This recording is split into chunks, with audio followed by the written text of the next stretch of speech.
Hello everyone, welcome to my channel. ध्वनि तरंगे अनुदैर्ध्य तरंगे होती हैं। जब कोई वस्तु कंपन करती है तो वह हवा या कोई अन्य माध्यम में कंपन उत्पन्न करती है। ये कंपन ध्वनि तरंगों के रूप में चारों ओर फैलते हैं। ध्वनि तरंगे अनुदैर्ध्य तरंगे क्यों होती हैं? अनुदैर्ध्य तरंगों में कणों का कंपन उसी दिशा में होता है जिस दिशा में तरंग आगे बढ़ती है। उदाहरण, जब हम ड्रम बजाते हैं तो ड्रम की झिल्ली कंपन करती है। यह कंपन पास की हवा के कणों को भी कंपनित करता है। हवा के कण एक दूसरे के पास संकुचन और दूर विस्फारण आते हैं। यह कंपन आगे की दिशा में ही होता है जैसे जैसे तरंग आगे बढ़ती है। इसीलिए ध्वनि तरंगे अनुदैर्ध्य तरंगे लॉन्गिट्यूडनल वेव्स कहलाती है। मुख्य बिंदु पॉइंट्स टू रिमेंबर। ध्वनि के लिए माध्यम जरूरी होता है। ध्वनि तरंगे कणों के संपीड़न कंप्रेशन और विलयन रेफैक्शन से बनती हैं। ये तरंगे उस दिशा में फैलती हैं जिस दिशा में कण कंपन करते हैं। इसलिए ध्वनि तरंगे अनुदैर्ध्य होती हैं। ध्वनि तरंग की विशेषताएं characteristics of a sound wave.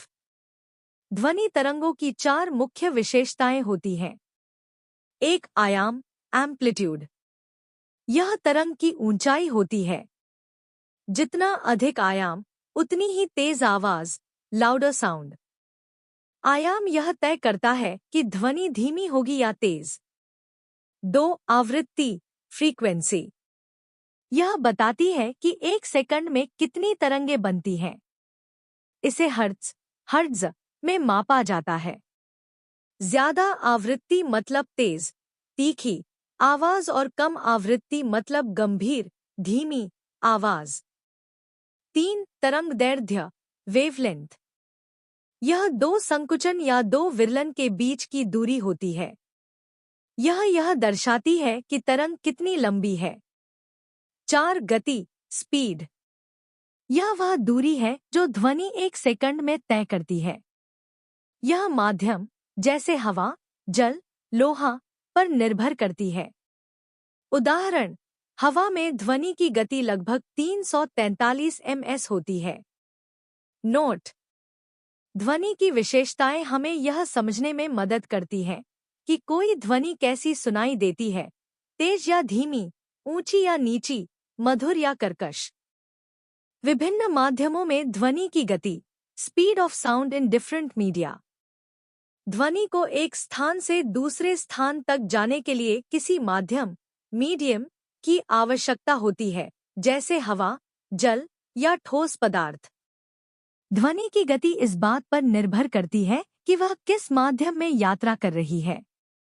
एक, वायु एयर। सामान्य तापमान 20 डिग्री सेल्सियस पर ध्वनि की गति लगभग 343 मीटर सेकंड ms होती है। ठंडी हवा में गति कम होती है और गर्म हवा में अधिक। दो, जल वाटर। पानी में ध्वनि की गति लगभग 1500 मीटर सेकंड ms होती है। यानी पानी में ध्वनि हवा की तुलना में 4 से 5 गुना तेज चलती है। तीन, ठोस सॉलिड्स। ठोस पदार्थों में ध्वनि सबसे तेज चलती है।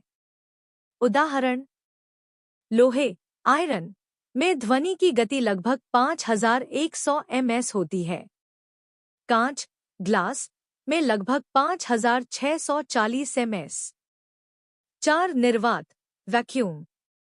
निर्वात में कोई माध्यम नहीं होता, इसलिए ध्वनि नहीं फैल सकती। ध्वनि निर्वात में नहीं चल सकती। सारणी टेबल तुलना। माध्यम ध्वनि की गति लगभग वायु 343 ms, जल 1500 ms, लोहा 5100 ms, कांच 5640 ms। निर्वात 0 ms नहीं चलती। निष्कर्ष कंक्लूजन। ध्वनि की गति ठोस द्रव गैस होती है। माध्यम जितना घना डेंस होता है ध्वनि उतनी ही तेजी से यात्रा करती है। Please like share subscribe to my channel and thank you for watching.